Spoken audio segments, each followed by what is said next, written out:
Back to the Dawn is essentially the Escapists turned into a full-blown RPG. You've got 21 in-game days to prove your innocence, but that's deceptive.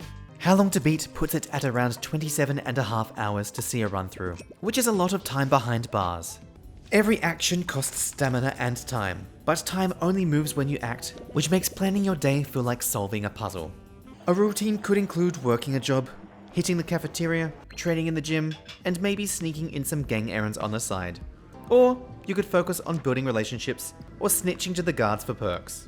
There are multiple playstyles here.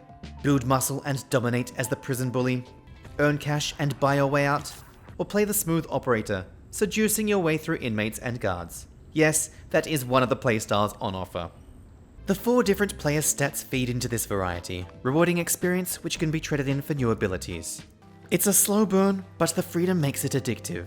You're constantly balancing survival needs with long-term strategy, and every small win feels earned. You play as either Thomas the Fox, a framed reporter, or Bob the Panther, an undercover cop on one last job.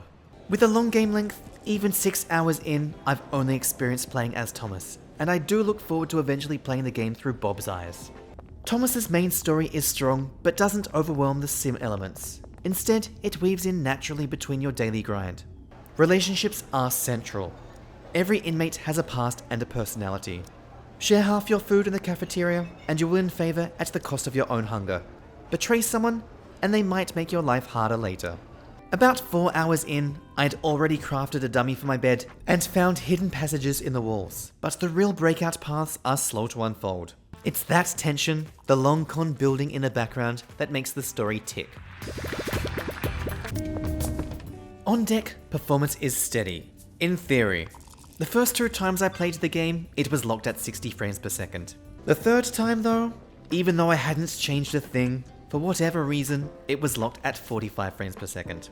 Then the next time, it was back at 60, but this time with the occasional flutter. I think all these changes in frame rate may have been caused by stealth patches from the devs. Still though, with the retro graphics, it's splitting hairs. It feels smooth regardless, and without an FPS counter, you would never know. Battery life sits at about 4.5 hours, which is solid for a game you'll want to play in long sessions. Controls are, well, basically what you'd expect. They don't do anything innovative, but they're intuitive and they get the job done. The art style is pure retro pixel, but with enough detail to make the prison feel alive. Occasional side view cutscenes give you a nice break from the top-down perspective and add cinematic flair. It's not flashy, but the visuals suit the tone. More importantly, they make it easy to track your resources, contraband, and pretty much everything as you plan your next move. The soundtrack fits the prison vibe, but it can get repetitive. Expect to hear the same handful of loops over and over again. Sound effects blend in so subtly that you'd be forgiven for not even noticing them, with typical ones like menu selection, but also more atmospheric ones, like the murmur from the prison population in the cafeteria. Back to the Dawn isn't just about breaking out. It's about living through every gritty detail of prison life, managing survival, building relationships, and inching toward freedom. It's a slow burn, but one that keeps rewarding you the longer you play. For me, it's the kind of game I'll keep installed on my deck and chip away at it until I finally get to the closing credits. If you've ever wanted a prison RPG that actually lets you live the life day to day and also comes with a gripping narrative, this is it.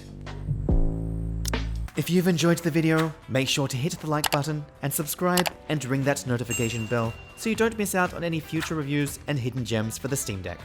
See you next time, deckheads.